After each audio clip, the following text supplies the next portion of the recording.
Hey everyone, it's been a while. Thank you for coming back to Shaz's Creative Hub. Today we're going to talk about the Nintendo Switch 2. That was actually my first ever video for this channel, so it's really I'm happy to come back full circle to the Nintendo Switch 2. Here we are. I know there's a lot of videos out there, a lot of news, a lot of chaos. In today's video, we're going to talk about Nintendo Switch 2's future price, what I think it will be in reality. We'll be talking about how well do I think the Nintendo Switch 2 will actually sell long term. And then we'll dive into some of the interesting news items for the Switch that may not be true. So just stay tuned, hold on. This is going to get really interesting, and hopefully you're noticing better audio. I've invested in the DJI Mic 2. So let me know down in the comments below if this audio is good or if it's peaking, if it's too loud, let me know. Now, the Nintendo Switch 2. Wow, what a doozy. Coming out at $450, people were complaining, but one thing I've noticed all the YouTubers not talk about, and nor the journalists, is the concept of inflation. Now don't worry, I won't lecture you all on economics. However, if you adjust the first Switch to today's dollar, it would be released at $400. So we're only looking at a $50 increase for a whole new system that actually has decent technology from NVIDIA that allows to bring 4K, 30, 60, potentially even 120 hertz. When you're docking it, when it's actually in the handheld as well, this system is physically superior in almost every single way. So for $50 more, it's a pretty good deal. However, if the tariffs do kick in, I know there's a lot of different changing news they're going to exempt the chips, they're going to exempt this and that, but if we kept it simple and assumed that the 49% rate would kick in, we're looking at a $750 Nintendo Switch 2 being sold in New York City based off of taxes and all the different tariffs kicking in. Maybe Nintendo might bite some of that and bring it down to $650, but that number is pretty scary. That number I don't think will do well for the Nintendo Switch 2. Let's hope it doesn't get that way, but I just wanted to clarify all this. People kept talking about $450 being too high. The actual number is most likely $750, unless tariffs change. Let's see what happens there. Another thing, if you look at a Bloomberg report, it's really interesting. It's despite all these price increases, besides it being more expensive, they're thinking that the first year, 15 million units will be sold for the Switch 2, making it the fastest selling console of any generation of any console in the history of mankind. 15 million, even despite being a bit more expensive.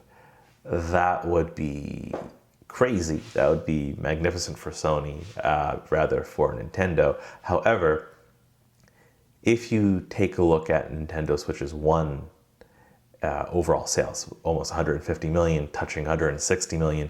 Can the Switch 2 tackle that? Not really. If you assume that this console will last for 7 years, and if you think every single year it will just keep selling 15 million, we're looking at 105 million. So it's still quite short, which is a testament to how successful the Switch 1 was. Now, what can Nintendo do to improve 105?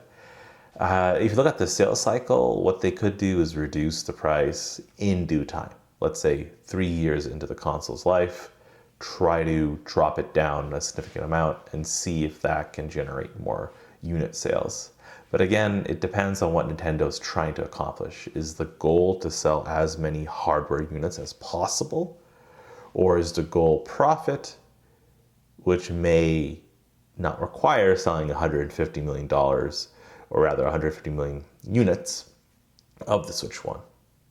So hopefully you're sticking with me. I know we're getting into the business model here, but that's what we do in this channel. We dig a bit deeper on the business side of video game companies, and I think that's what makes it really interesting, rather than just talking about Donkey Kong or Mario Kart World and pixel peeping and is it this K, is it that K. I'd rather us focus a bit more on the business side because that will unlock some of the mysteries that we're all thinking about today.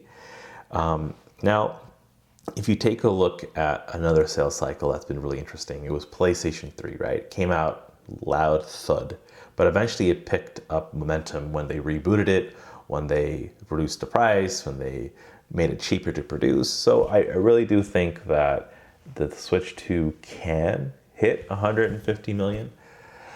It's going to be challenging. Keep in mind, COVID definitely jacked up the sales for this first Switch dramatically, and Animal Crossing was a huge cultural phenomenal hit. There are many reasons why the Switch 1 was just astronomical that were macro-based, once-in-a-generation type of events, hopefully. But I still think the Switch 2, people are underestimating it. I think it will sell around 15 million. And I wouldn't be surprised if Nintendo is a bit smarter this time with their pricing model, a bit more flexible rather. They will see bursts in sales as the system becomes more successful and better games are coming out for it nonstop. But lastly, let's talk about these game prices.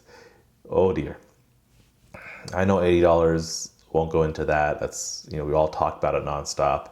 If you adjusted for inflation, Nintendo 64 games, they hover around $94. $94. Video game prices have not gone up the same rate as other things with inflation.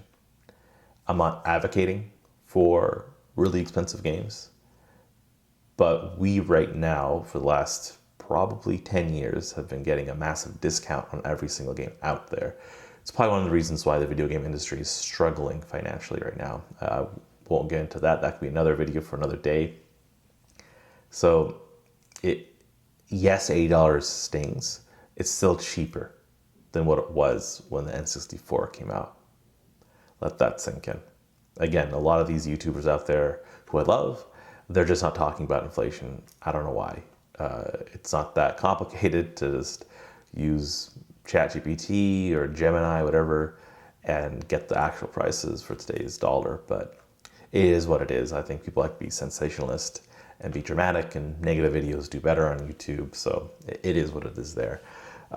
So let's see. They claim that the prices will be variable, which again, the communication and the PR management for this generation, this new generation, hasn't been the best. I think it's fair to say it's just a lot of missteps. I would have included the price.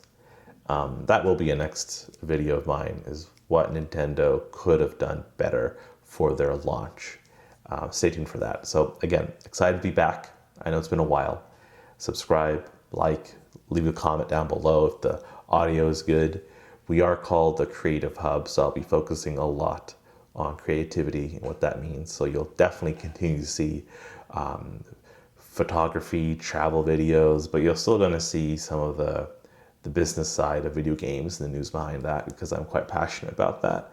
And again, it's surreal that full circle, the first ever video was on the Nintendo Switch 2 and how they should have delayed it, which they did. I was right. And now here it is, launching soon, I think, in June 5th. So I will be definitely getting it. Again, thank you all very much for the love and support. I'm back, many more videos to come out.